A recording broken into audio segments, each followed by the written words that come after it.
เดี๋ยวอันไปส่งFCก่อนเด้อ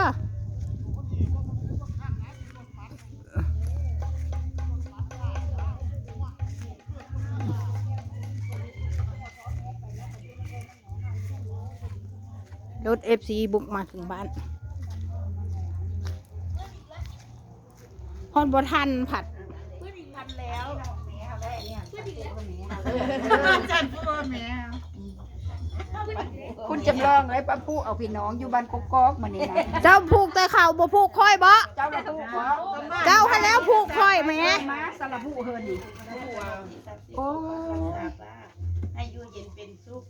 ให้มีแต่ความสุขความเจริญเด้อป้าเด้อมีเขียนเราน้องฮักน้องมาอันนี้น้องไทยตัวน่ะน้องฮักของจ่ายนี่เพิ่น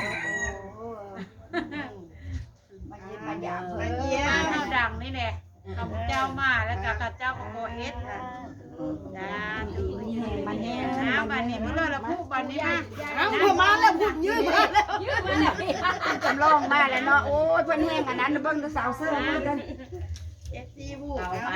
FC ผู้ FC กับกระเป๋าแห้งกับ FC มาแต่FC บ่มาแต่ มาโฮมด้วยป้าเด้อให้อยู่ดีมีเห็นขอรัตนาเป็นพระพุทธคุณพระธรรมคุณพระสงฆ์คุณดามาถาคุณพระอาจารย์เนาะปกปักรักษาดูแลเด้อมีความสุขความเจริญให้เป็นหุ่นฟูใส่ของกระโปรงมันเดี่ยวมากเฮ้ยเนี่ยกระโปรงละวงอูเล่เขาก็ไปเต้นละวงเขาก็ตัดคนละโตอีกป้าตัดคนละตัวคนละลายกระดอนได้เยอะเลยใช่ไม่น่าคุณนี่คุณบอกเขาแต่ว่ากระดอนเต้นละวงกระดอนไม่ได้กระโปรงเมื่อนี่จะใส่กระโปรงเต้นระวงอีกเลยนี่ค่ะคุณจำลองเห็นแต่นะลูกเนี่ยคิดละลายเบิ่งแล้วไปเบิ่งตัวจริงมึงรู้ว่าอยู่นี่มีแห้งเลยร่ำรวยรวยแล้วรวยอีกนะคะสาธุพี่เป็นน้องก็ได้ไปนะไปนครพนมแล้วไปยามเด้อมาบักละมาพูดมาเร็วจ้าเจ้าบุญ จับบ่อนนะ อย่าผมคอยบอกบนว่า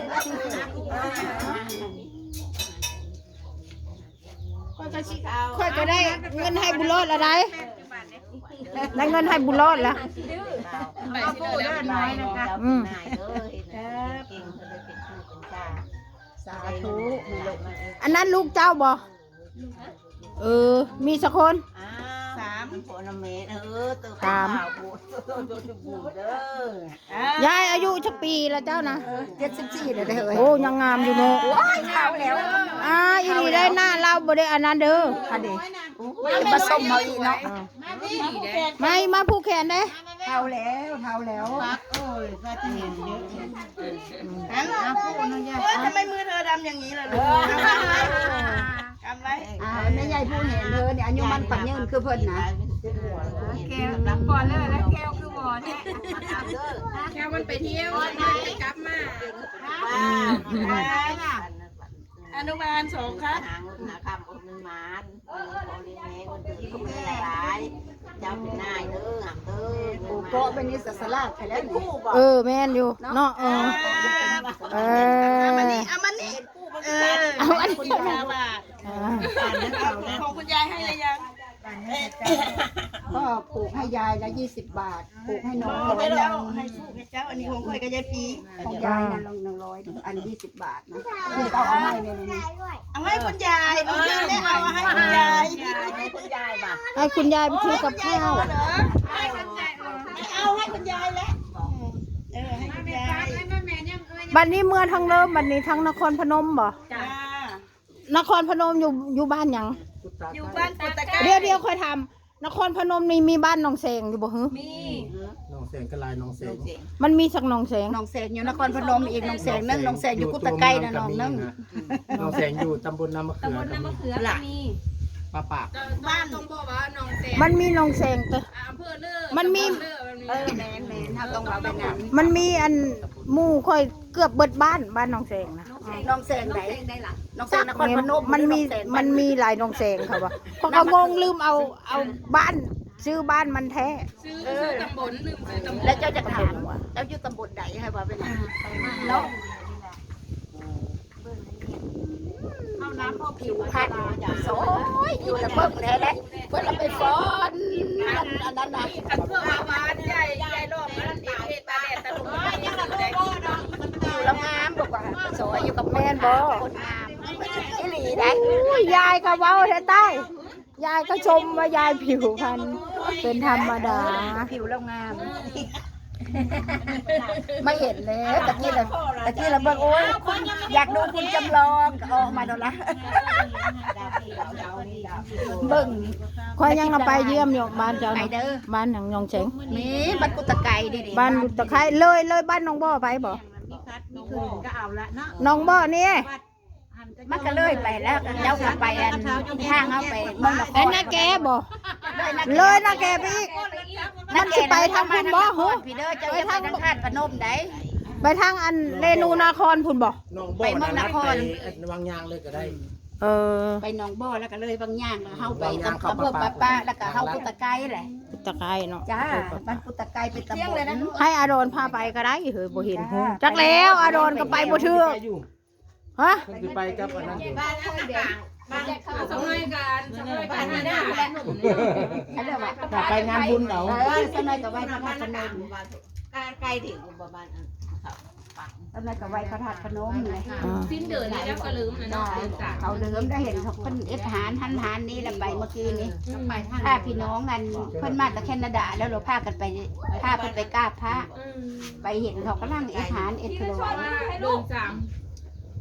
ทำว่าผู้ไทยจอยๆเนาะ แต่ถ้าไปเอาอันนั้น เอาอยู่บ่มักฮุ่งนะ เอาปลามีอยู่ หลายที่จ้ะ อันนี้ต้นนี้ก็ได้อยู่เนาะนี่เขากู้อยู่นี่เนาะ ไปเด็ดเอาน้ำแม่ไปจูบน้ำทาง เฮ้ยสู้ไม่เป็ดเลยเด้อ กินใช้ต้มไก่แซ่บแท้ โอ้กระยาดอกเอาไว้สักต้นก็ดี ไม่ได้คิดมาก ไม่ได้เป็ดเผลอไม่ได้ยา เฮา แล้วเขาแบบนี้เขาเนี่ยถ้ากันกินแล้วก็มานี่แหละ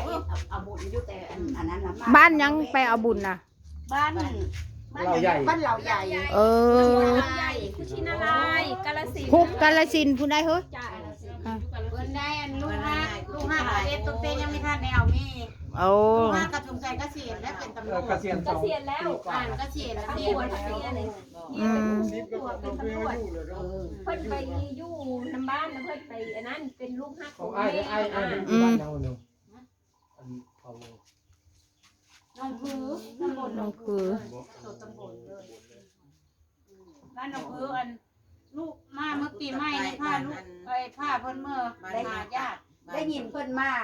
ย่ามเลยแหละอันนี้ของป้าดอนนั่นแม่เด้อแต่มาหุ้งแล้วเฮ้ยตามมาโกยเลย ไม่ได้เพิ่น มีเพิ่นเมื่อกับเมื่อนคือกันเลยกับลูกหลานเนาะอยู่น้ำกันกินน้ำกันคือเจ้าเนี่ยแล้วคุณจะดองให้คือกันไปนี่ละกินตำมะฮุ่ง อันนี้ค่อยให้น้องตาทาน้องแฟนค่อยในอันนี้ จ้าก็เลยบอกโอ้ไปเพิ่นพามาเยี่ยมมาอยากเพิ่นไปว่าไปยาม กล้วย ที่ได้มาก็คือของกล้วยนั่นนี่ แซ่บเลยมาบุญเด้ มาผู้เดียว เอาป้านี่เด้ออันนี้ เอาวางไว้คุณ ขนม เอาข้าวต้มขนมมาให้กินแล้วได้บัดนี้เชียร์ทั้งเงิน เชียร์ทั้งเงินเชียร์ทั้งข้าวต้มเลยมื้อนี้ อ่านมาบุกบ้านแล้วมันได้เชียร์ฮอดเงินให้ยายจำลองละบาทเนี่ยโอ้ย บรรยากาศสุดอบอุ่นนะคะ FC มาผูกแขน อืม ให้ยาย ให้น้องแล้วก็ให้ยาย ให้ยายรอมให้ยายดอมยายบาน ยายจะไม่ได้ล่ะเอาไปหาไม่ได้ แล้วบัดนี้ก็หอบข้าวต้มลงมาให้กิน สำหรับคลิปนี้ขอจบเพียงเท่านี้ค่ะ ยายก็ขอจบคลิปเพียงอุ้ยกล้วยอีหยังมาอีกแล้วนะ ทางเล่นยาวเนาะ โอเคค่ะ เอามอเตอร์ไซค์นี่ ไหนมาลองชิมดูที่ชักหน่วยหนึ่ง